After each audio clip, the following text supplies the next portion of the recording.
Hoje é o 9º dia de 44 lendo a Bíblia. E hoje nós vamos conversar sobre o livro de 1 Samuel.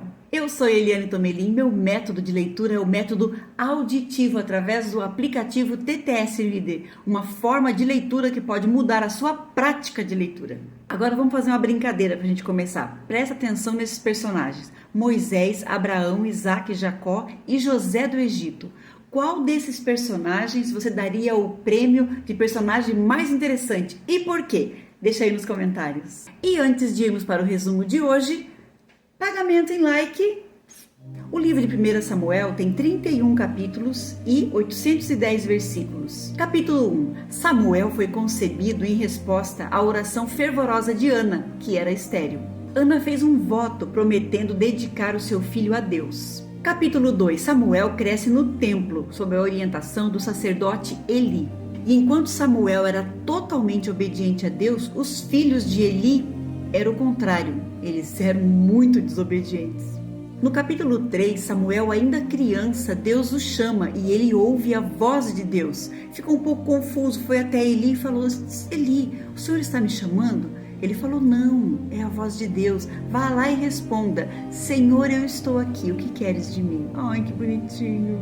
No capítulo 4, os israelitas são derrotados pelos filisteus e perdem a Arca da Aliança. Mas no capítulo 5, a arca traz calamidade aos filisteus. Eles pensavam que roubando a arca, eles só iam ter bênçãos. Foi pelo contrário, foi maldição na casa deles. E logo no capítulo 6, o que os filisteus fazem? Devolvem a Arca da Aliança. Ai, eu queria ver essa cena, gente, que loucura. No capítulo 7, Samuel lidera o povo em arrependimento e oração, resultando assim em vitória sobre os filisteus. No capítulo 8, o povo pede um rei para governá-lo, rejeitando assim o governo de Deus. E no capítulo 9, Saul é escolhido por Deus para ser o primeiro rei de Israel. No capítulo 10, o profeta Samuel unge Saul como rei diante do povo. No capítulo 11, Saul derrota os amonitas, provando seu valor como rei. No capítulo 12, o profeta Samuel faz um discurso de despedida, lembrando ao povo as bênçãos e as advertências de Deus. Ele destaca que mesmo com um rei humano, Deus continua sendo o governante. Mas no capítulo 13, o rei Saul não entendeu nada o que o profeta Samuel falou. Ele desobedece a Deus ao oferecer sacrifícios antes da batalha.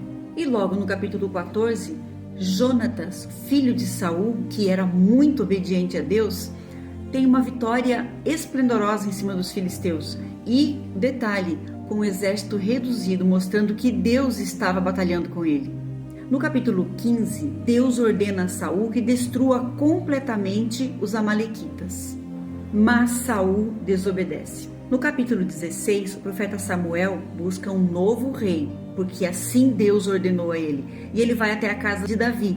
Chegando lá, o pai de Davi começa a mostrar os filhos mais velhos, porque Davi era uma criança na época.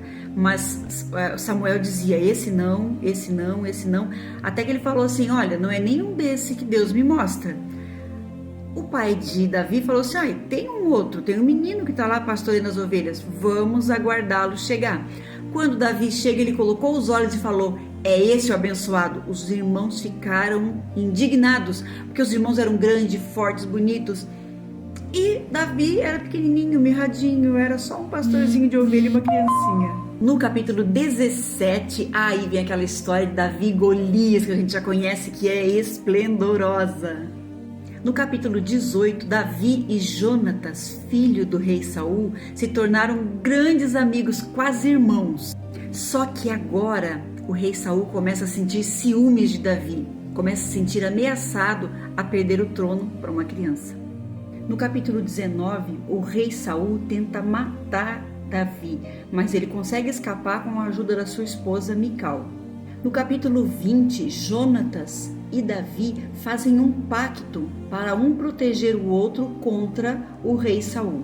No capítulo 21, é muito engraçada essa história, porque Davi, fugindo do rei Saul, ele não tem para onde ir, ele acaba caindo dentro do palácio dos filisteus.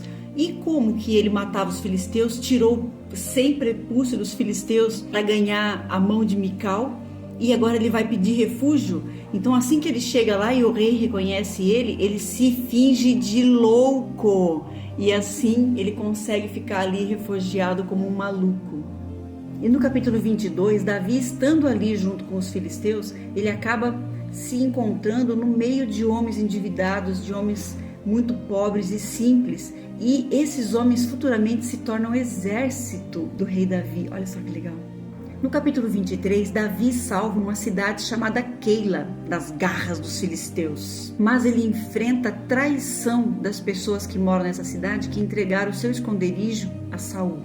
E no capítulo 24, Davi e Saul se encontram ali cara a cara, e Davi, claro, mais jovem, mais forte, venceu Saul e poderia ter matado Saul, e ele não matou Saul. É que ele sabia que mesmo Saul, sendo no momento inimigo dele, Saul era o ungido de Deus, porque Saul era o rei e ele tinha respeito por Deus. No capítulo 25 encontra-se a história da morte do profeta Samuel. E também relata um encontro importante de Davi com Abigail, que é a esposa de Nabal. Nabal foi um cara rico, muito importante e influente, que ele não ajudou o rei Davi e ainda zombou das tropas de Davi quando Davi mais precisava, quando ele estava ali fugindo do rei Saul. E Abigail convenceu Davi de não se vingar contra o marido dela, mulher sábia. No capítulo 26, mais uma vez Davi tem a oportunidade de matar o rei Saul e novamente ele não mata. Isso mostra a paciência de Davi ao lidar com seus inimigos. No capítulo 27, mais uma vez Davi se refugia entre os filisteus. No capítulo 28, Saul procura uma médium na cidade de Endor, desprezando assim a proteção de Deus mais uma vez. No capítulo 29, estoura uma guerra entre os filisteus e os israelitas, mas Davi estava refugiado lá junto com os filisteus, lembra? E daí os príncipes disseram, não, Davi não vai lutar nessa guerra. E isso acaba salvando Davi da moralidade, porque imagina ele lutar contra o seu próprio povo, ia ser muito triste, né?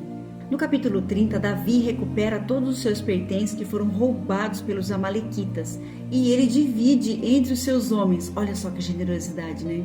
E no capítulo 31, que é o último capítulo de 1 Samuel, morre o rei Saul em batalha e junto com ele morrem os seus filhos, inclusive Jonatan.